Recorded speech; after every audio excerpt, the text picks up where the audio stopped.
Nous allons traiter aujourd'hui des acharonim, ce qui veut dire textuellement les derniers. C'est une expression un peu bizarre, mais après que nous avons étudié l'école rabbinique qui s'est développée après l'époque des Gaonim, donc entre le Xe et le XVIe siècle, avec les deux courants principaux qui vont se développer, le courant ashkénaze issu de la région franco-allemande et le courant sfarade espagnol, qui à l'origine venait de Babylonie, l'Afrique du Nord, ensuite est arrivé en Espagne. Nous considérons à partir du XVIe siècle, pour différentes raisons, que commence une nouvelle période.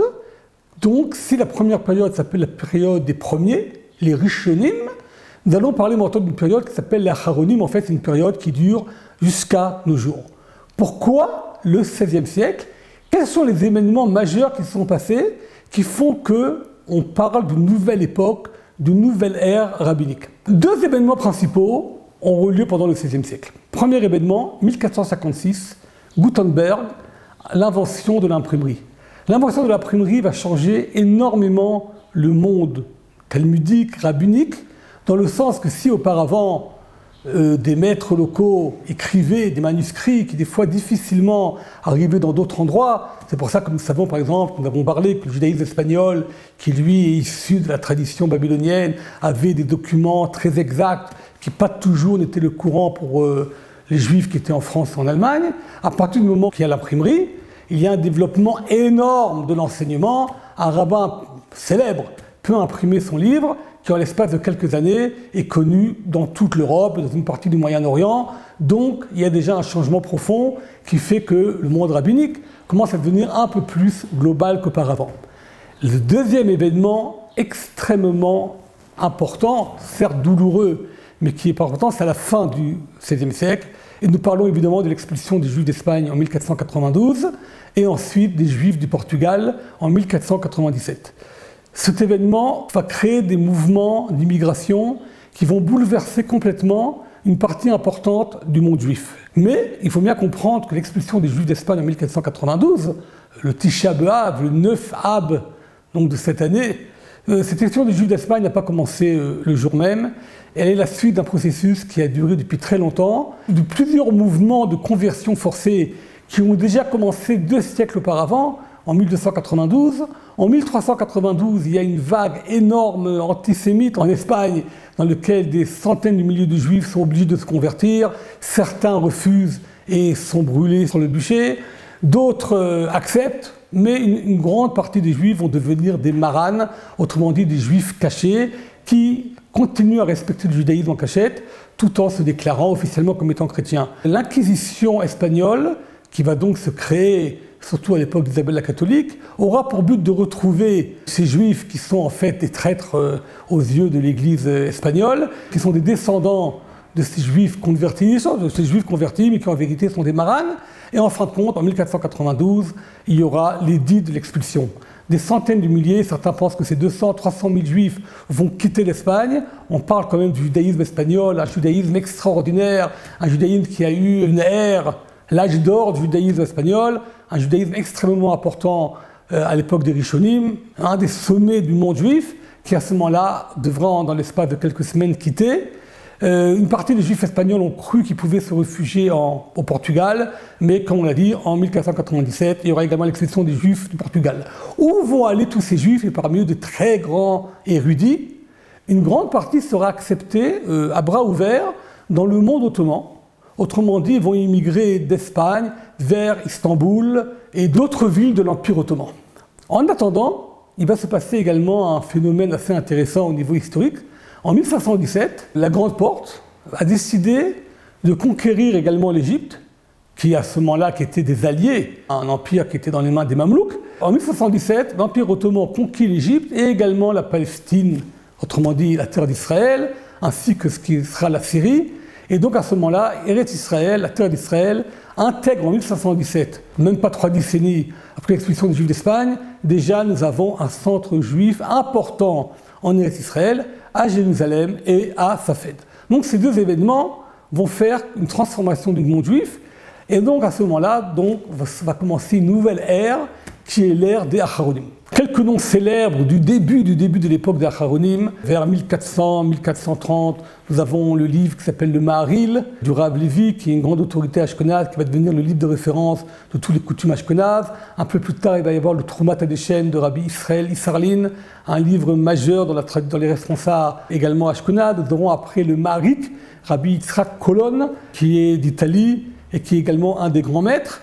Suite à l'expulsion des Juifs d'Espagne, nous avons un des plus grands rabbins d'Espagne, Don Isaac Abravanel, qui était également ministre dans la cour royale, qui va arriver à Venise, qui va devenir également conseiller en Italie, et d'ailleurs qui après va décéder en Italie. Nous avons également Rabbi Yaakov Polak à Prague, un des grands maîtres du monde ashkénaze, celui qui est considéré comme étant le fondateur du monde du Pilpoul, donc de toute cette étude talmudique qui va caractériser après, à l'époque d'Acharonim, l'étude ashkénaze.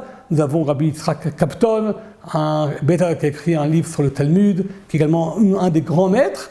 Et ensuite, nous arrivons donc à l'implantation juive à Safed. Un miracle. Soudain, des milliers de juifs quittent donc qui ont quitté l'Espagne, vont arriver en Eretz Israël, dans lequel il va y avoir deux centres importants du judaïsme, dont le centre de la Galilée, dans la sainte ville de Safed, qui va se développer de façon considérable. Et là, chers amis, j'aimerais vous raconter une histoire assez incroyable, qui va arriver avec deux des plus grands maîtres de Safed, Rabbi Joseph, fils de Rabbi Ephraim de la famille Caro, le célèbre Rabbi Yosef Caro, et son ami Rabbi Shlomo Elkabetz, connu dans toutes les synagogues de tous les rites juifs dans le monde entier. C'est l'auteur du célèbre cantique que les juifs chantent au début du jour du sabbat, le Chadodi, l'Ikrat Kala, Pene Shabbat le Kabbalah, viens mon bien-aimé à l'encontre de ta fiancée, la face de Shabbat, nous allons recevoir. Écrit donc par Rabbi Shlomo Elkabetz. Rabbi Shlomo Elkabetz et Rabbi Yosef Karo sont nés en Espagne et vont arriver dans l'Empire ottoman. Enfin, il faut bien comprendre que l'Empire ottoman de l'époque est énorme. Une histoire qui arrive à la fête de Shavuot en 1533. Alors, où est-ce que cette histoire a eu lieu? Certains pensent qu'elle a eu lieu en Bulgarie, qui était une des limites de l'Empire ottoman dans lequel nous savons que Rabbi Yosef Karo était là-bas. D'autres pensent que ça a eu lieu à Istanbul ou dans la région plus turque de l'Empire ottoman. En tout cas, la fête de Shavuot, Rabbi Yosef Karo dit par cœur des Mishnah. Et soudain, il y a une voix qui sort de sa bouche, un ange qui apparaît et qui dit « Lo kol ha'etim shavim » pas tous les moments se ressemblent. C'est le moment d'aller à la terre d'Israël. Et suite à cette révélation absolument incroyable qui est mentionnée dans le célèbre livre de Rabbi Yeshayahu Rovitz de Prague, qui est monté en Eretz Israël, qui s'appelle Shnei Luchot Abrit, plusieurs très grands rabbins d'origine espagnole qui sont passés dans l'Empire ottoman vont arriver à Safed, qui va devenir une ville importante avec des centaines des plus grands maîtres du judaïsme espagnol. Alors, dans la ville de Safed, vont arriver plusieurs maîtres. Un de ces maîtres qui est arrivé s'appelle Rabbi Yaakov Berav.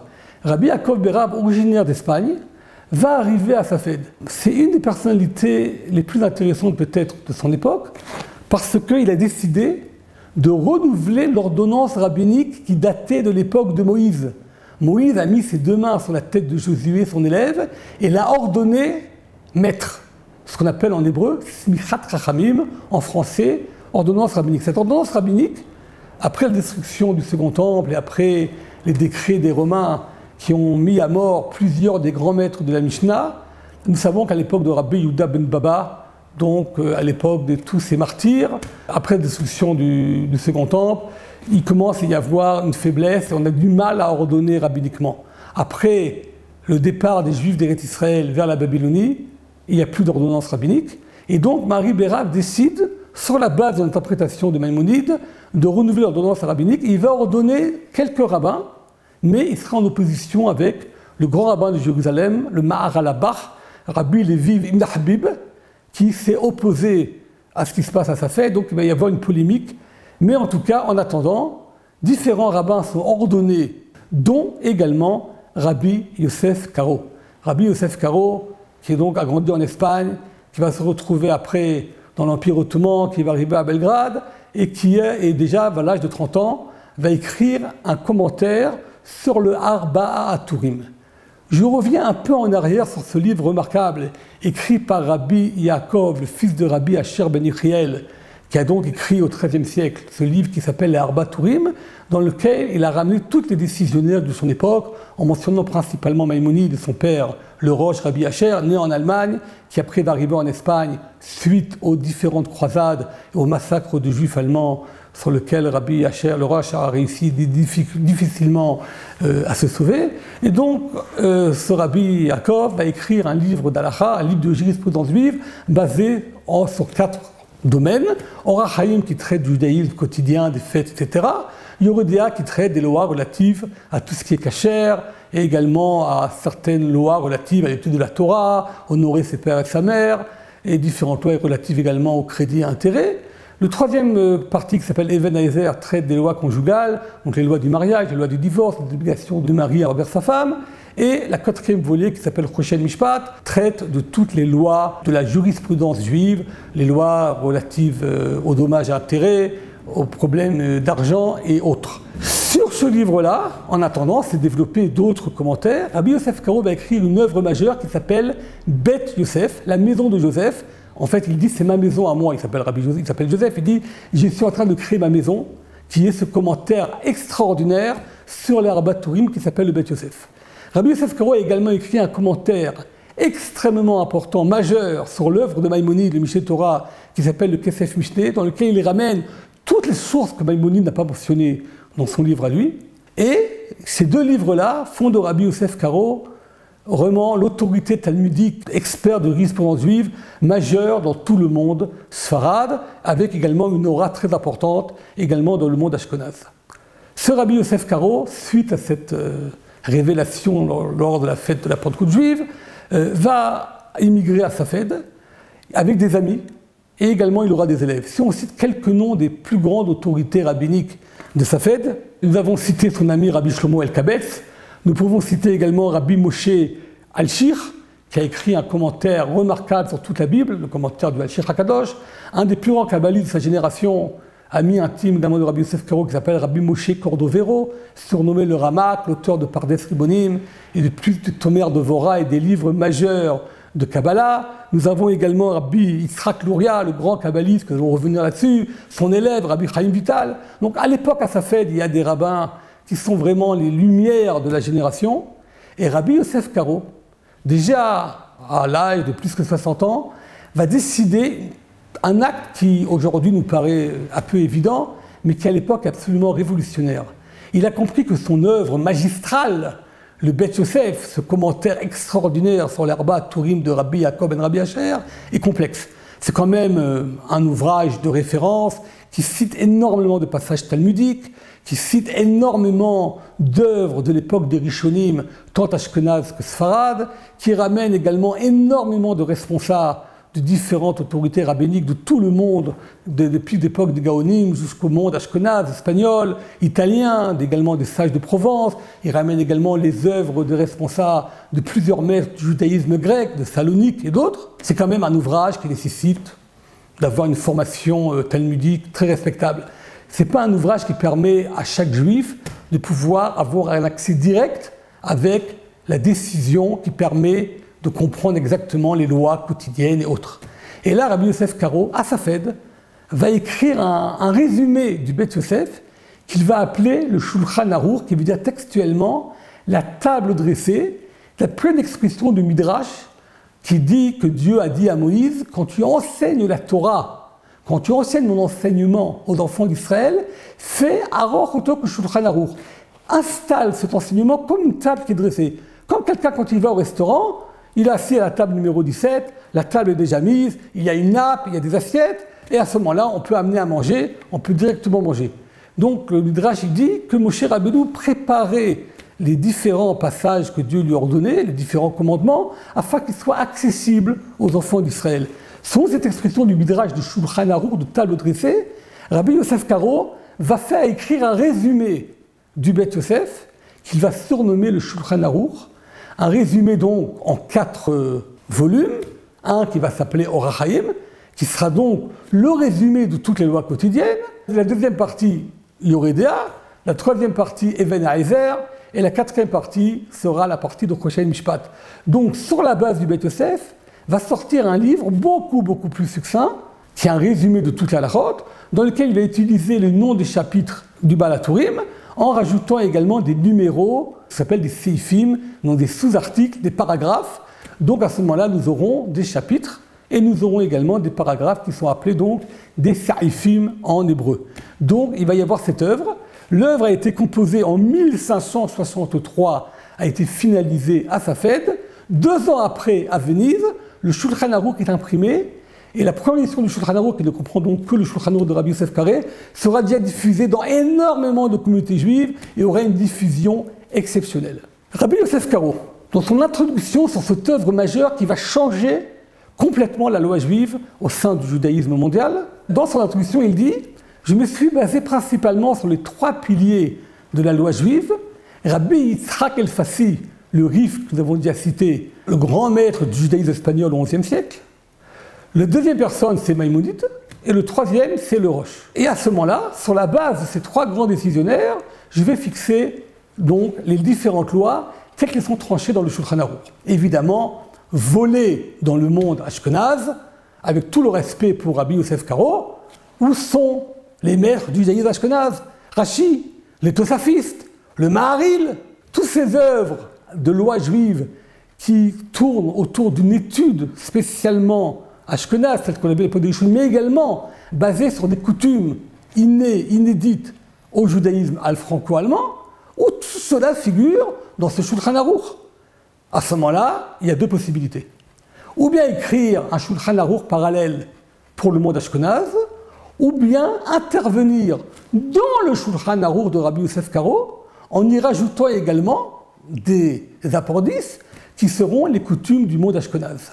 Un des plus grands décisionnaires du monde ashkenaz, Rabbi Moshe Issarlech, contemporain de Rabbi Yosef Karo, il est décédé à l'âge de 52 ans, 3 ans avant Rabbi Yosef Karo, qui est le grand rabbin de Cracovie, qui va recevoir le Shulchan Aruch et qui de lui-même avait pensé écrire l'équivalent du Shulchan Aruch pour le monde ashkenaz. Le Rama, donc ce Rabbi Moshe Issarlech, va prendre une décision, je pense, qui est absolument non seulement honorable, mais également exceptionnelle dans le monde juif. Le Rabbi Moshe Issarlech va dire « Je ne vais pas écrire un nouveau Shulchan Aruch ashkenaz, je me base sur l'œuvre de Rabbi Yosef Karo, qui est un très grand maître, pour lequel j'ai le plus grand respect. Il a fait une table dressée, je vais mettre une nappe sur cette table. Je vais écrire un commentaire qui va s'appeler la nappe de la table, Mapat HaShulchan, dans lequel je vais, là où je pense que les décisions de jurisprudence de Rabbi Yosef Karo ne prennent pas en considération les us et coutumes du monde ashkenaz, j'écrirai une correction, ce qu'on appelle Haga. J'interviendrai, je dirai, chez nous les ashkenaz, la loi est différente, ou chez nous les ashkenaz, la coutume est différente, mais je respecterai le corpus du Shulchan Aruch. Du vivant encore de Rabbi Moshe Issarlech sera imprimée la première édition du Shulchan Aruch, qui est une édition spéciale qui va conjuguer le Shulchan Aruch de Rabbi Yosef Karo, donc qui est basé principalement sur les décisionnaires Sfarad, en prenant en considération dans le commentaire la nappe de ce Shulchan Aruch, la nappe de cette table, les explications de Rabbi Moshe Issarlech. Et à ce moment-là, cet ouvrage, qu'on appelle le Shulchan Aruch, Im Agaot Mapat HaShulchan, donc le Shulchan Aruch avec les corrections du Mapat HaShulchan de Rabbi Moshe Issarlech, va devenir jusqu'à nos jours l'œuvre majeure de référence de la loi juive. Et là, la question qui se pose est la suivante. Rabbi Yosef Karo et Rabbi Moshe Issarlech ne sont pas les premiers maîtres qui ont écrit des livres d'Halakha. On l'avons déjà vu. Le Rif a écrit des livres, Maïmonide, le Roche, dans le monde ashkenaz, nous avons le Mordechai. Qu'est-ce qui fait la force du Shulchan Aruch? Comment se fait-il que le Shulchan Aruch a été accepté dans tout le monde juif comme étant un monde de référence et va devenir à ce moment-là la base d'une nouvelle ère d'études de loi juive qui sera basée sur le Shulchan Aruch et dans lequel nous verrons ultérieurement comment le Shulchan Aruch va se développer et aura énormément de commentaires autour de lui qui vont développer également les différents aspects de la loi juive. Mais qu'est-ce qui fait que le Shulchan Aruch a été accepté? Plusieurs facteurs. Premier facteur, la ville de Safed. La ville de Safed est une ville dans laquelle se trouve un tribunal rabbinique du plus haut niveau mondial. Parce qu'il faut bien comprendre que si jusqu'à maintenant nous avons vu des noms de très grands maîtres, ces grands maîtres étaient des étoiles, mais se trouvaient dans des villes dans lesquelles il n'y avait pas toujours un tribunal rabbinique ou une yeshiva de leur niveau. Le Rif était un très grand maître, il y avait autour de lui quelques élèves de très haut niveau, il n'y avait pas des centaines et des centaines des plus grands maîtres judaïstes espagnols autour du Rif, ni autour de Maïmonide, qui a quitté l'Espagne, qui est arrivé à Tibériade, qui après va arriver en Égypte. Maïmonide n'a pas eu autour de lui des centaines de rabbins qui ont accepté son œuvre. Donc jusque Rabbi Yosef Karo, les œuvres majeures du judaïsme ont été écrites par des très grandes autorités, mais un peu seules. Ce n'est pas l'époque de la Mishnah, ce n'est pas l'époque du Talmud, dans lequel nous avons la majorité des maîtres de Babylone, comme on avait vu auparavant, ou la majorité des maîtres de la terre d'Israël qui vont rejoindre le Rabbi Juda le Prince pour écrire la Mishnah. À l'époque du Shulchan Aruch, nous avons un événement qui continue la lignée de ce qui s'est passé avec la rédaction de la Bible à l'époque d'Ezra et Néhémie, avec la rédaction de la Mishnah à l'époque de Rabbi Juda Nassi, avec la rédaction du Talmud à l'époque de Rav Ashi.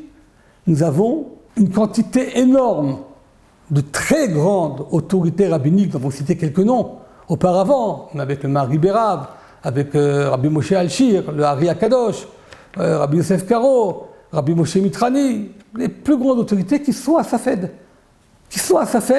et qui reconnaissent Rabbi Yosef Karo comme étant le maître de la loi juive de tout Eretz Israël. À ce moment-là, cette autorité du Shulchan Aruch, basée sur ce soutien, cet appui de centaines de grandes autorités rabbiniques d'Eretz Israël, va donner au Shulchan Aruch une autorité, un poids qu'il n'y a jamais eu auparavant.